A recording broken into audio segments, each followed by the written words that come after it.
Kalau kita tidak bisa menyiapkan tenaga kehadiran, bukan itu nanti.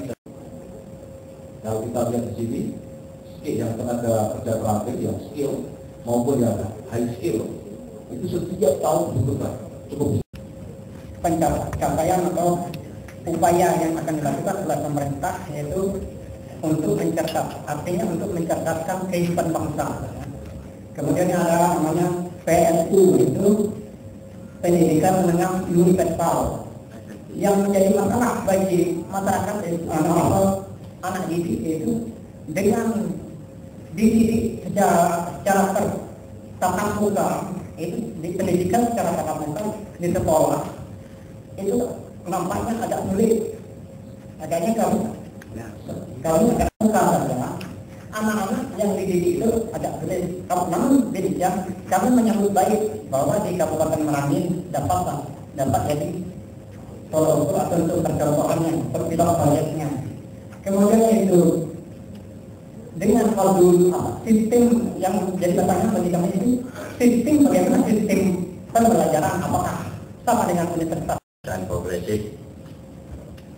Jadi ini saya tanyakan Pak, di saat pemerintah sedang menggalakkan pembangunan di bidang pendidikan ke seluruh Indonesia, seperti ada mengadakan dana TAK, blok grant, dana BOS, sampai menyangkau kepada desa-desa terpencil. Itu saya dengar tadi dari paparan, menjangkau kepada orang-orang yang tidak mampu, dana BOS blok grant. Sementara mereka itu juga sudah ingin menjangkau ke daerah terpencil. Nah, apakah ini nantinya tidak rancu atau tidak bertumbuhan dari program itu? Karena kita tahu pendidikan ini kan menjangkau daerah terpencil. Terus di segi pendidikan, apakah sama dengan UT gitu ya? Kemudian bagaimana kualitasnya? Hanya mengejar APK kan gitu ya? Jadi begini Pak, semakin hari kan kita akan bicara. Nah, memang itu kebijakan PR ini kan terutama untuk menjangkau yang tidak terjangkau. Tetapi kita kan tidak bisa meninggalkan kualitas tadi Pak. Tetap kita harus melaksanakan dengan baik agar kualitasnya juga akan baik. Kita tidak bisa mengabaikan kualitas tadi. Kemudian apakah sama dengan UT? Nah, nanti mungkin ada ibu wakil dari UT bisa menyampaikan, termasuk nanti menjawab dari pertanyaan yang nomor 3 tadi. Masih ada atau tidak? Masih ada Pak, banyak sekarang. Jadi tadi PMI itu kan memang untuk mempercepat penanganan kita dari sisi kuantitasnya, tapi juga akan tidak boleh meninggalkan dari sisi kualitasnya. Kita tidak bisa meninggalkan kualitas tadi.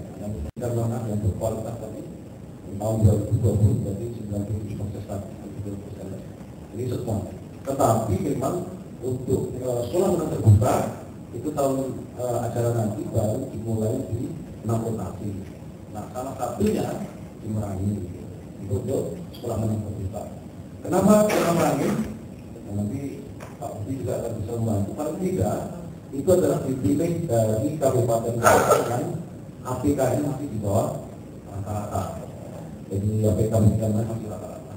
Kalau sudah cukup baik, saya kira nanti pilihan yang kita pakai yang masih APK masih rata-rata. Kemudian yang berikutnya Pak Budi dan yang terakhir tadi juga tergantung untuk apakah bisa sukses atau tidak nanti setelah terbuka. Ya kita akan berharap semua ya, dengan harus optimis.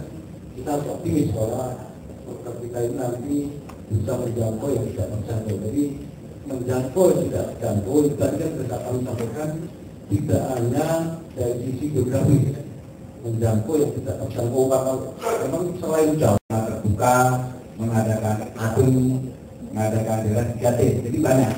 Nah, salah satunya adalah SMA terbuka. Dari seluruh Indonesia itu adalah 6 provinsi. Salah satunya adalah Provinsi Jambi, khususnya Kabupaten Merangin.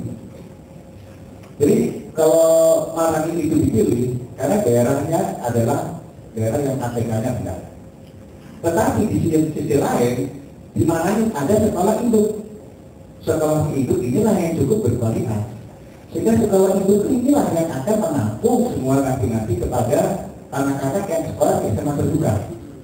Saya ada komitmen dengan Pak Bupati, Pak Bupati jangan hanya marangin, tetapi ada tetangga Bapak, yaitu Surawangun dan Kerinci, dan itu akan ditarik.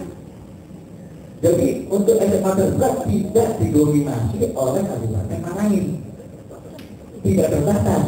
Tetapi nanti Pak Bupati akan menarik Surawangun, akan menarik Kerinci. Bungo, para Pak Bupati sudah bisa mengingatkan Pak Bupati waktu itu. Pak Bupati, artinya di dalam peningkatan pendidikan Pak Bupati, khususnya Pak Bupati ini mengatakan bahwa saya akan menuntaskan kemiskinan melalui pendidikan. Satu program Pak Bupati adalah menuntaskan kemiskinan melalui pendidikan. Kalau Bapak tanya kualitasnya, seluruh peserta di SMA terbuka ini nanti diberikan semacam jadi target.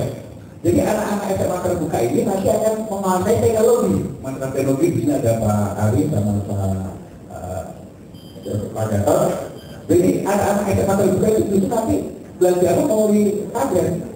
Ada yang dominan online, ada yang 50-50, ada yang melalui dominan tatap muka. Dari hidupnya, karena anak-anak SMA terbuka itu lebih bisa mengaksesnya, Pak. Dan untuk ke depan udah jelas. Itu nanti bukan hanya lulus SMA terbuka terputus, ada yang saya jawab lulus Pak Presiden. Bahwa nanti anak-anak SMA terbuka ini kita harapkan dia bisa masuk ke universitas terbuka. Jadi ada SMP terbuka, ada SMA terbuka, ada universitas terbuka. Saya bersama Pak Presiden. Kedepannya itu kualitas diamati, Pak. Jadi program-programnya ini justru nanti sama dengan sekolah unggulan. Sama dengan atau mungkin lebih karena mereka pegang alat yang canggih. Jadi bapak-bapak dan ibu memang untuk SMA itu yang masuk ke SMA terbuka ini adalah anak-anak yang bekerja. Anak-anak yang bekerja kayak kemarin kita di Sumatera ada kata saya.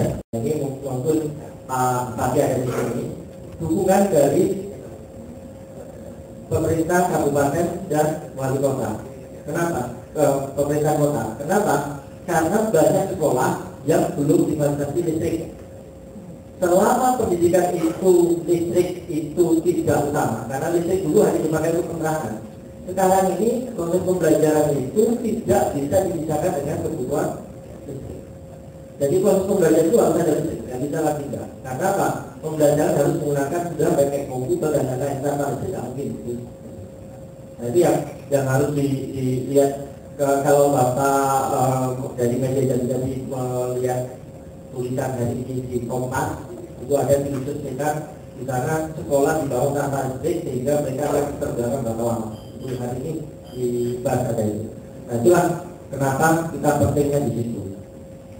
Ya, jadi di kita proses pembelajaran itu kita menggunakan teknologi informasi dan menggunakan